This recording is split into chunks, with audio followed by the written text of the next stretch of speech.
Hey mga kaming, tuturo ko po sa inyo yung pag-wiring po ng 12 volts bulb o socket na lagayan. No? So ito ay nabibili lang sa mga hardware. No?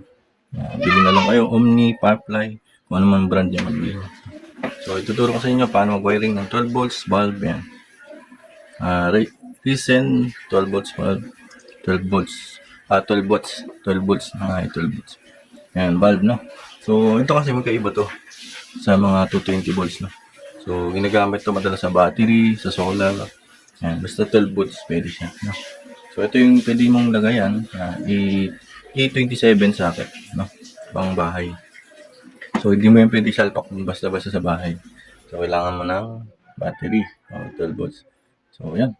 So, paano mo malaman na ang wiring nito mga kaming? So, gagamit tayo mga kaming ng syempre LED na 12 volts. As wire speaker, mas maganda yung medyo mataba.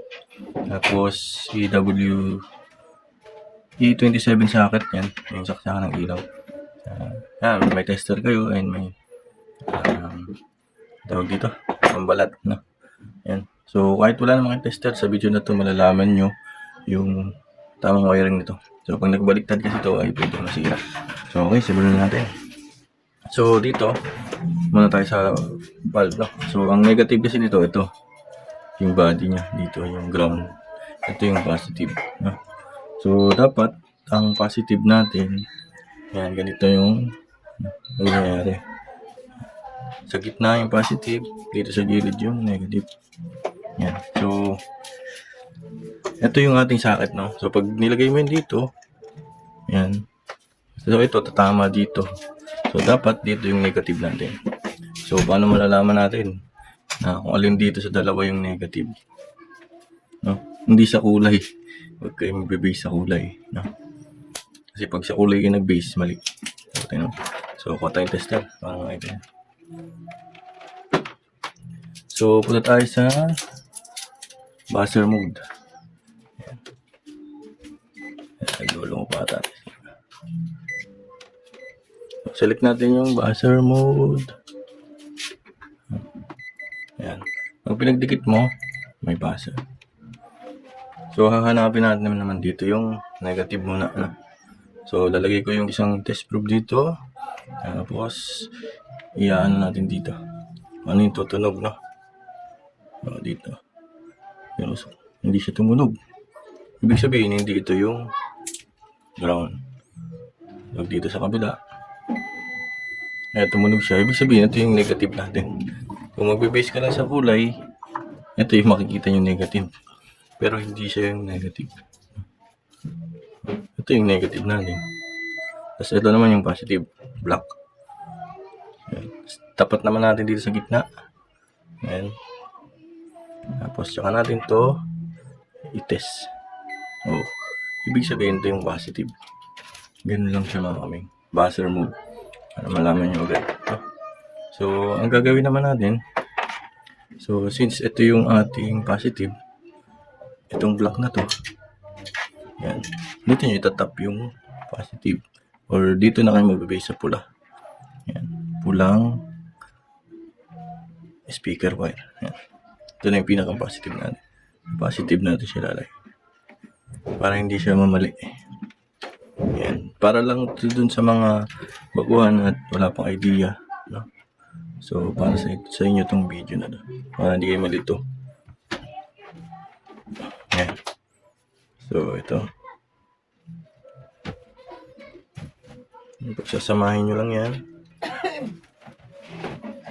So ayusin ko lang. So ito mga kaming, naikabit ko na. Yan.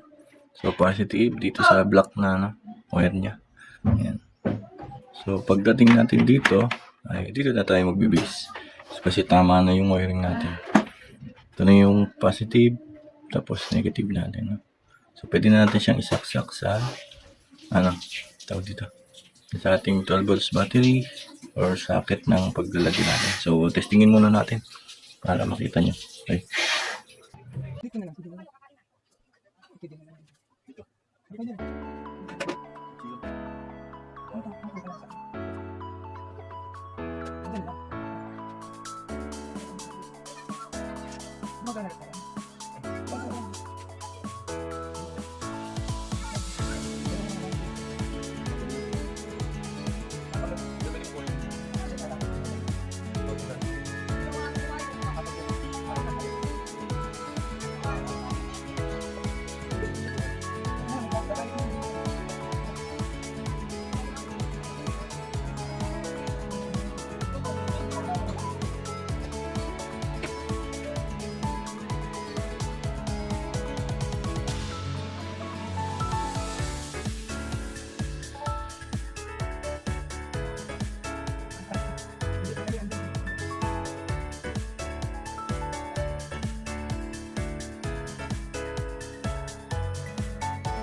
Yung mga kami, ito na siya. Ha? Ayan, nakakabit na. Di sa baba? Papunta dito. Ayan. Testingin natin. Pidutin natin yung set. Ay, ilaw na. 12 volts. 12 volts kasi itong ano na. Ayan. Nasa tagiliran yung pambuhay ng ilaw.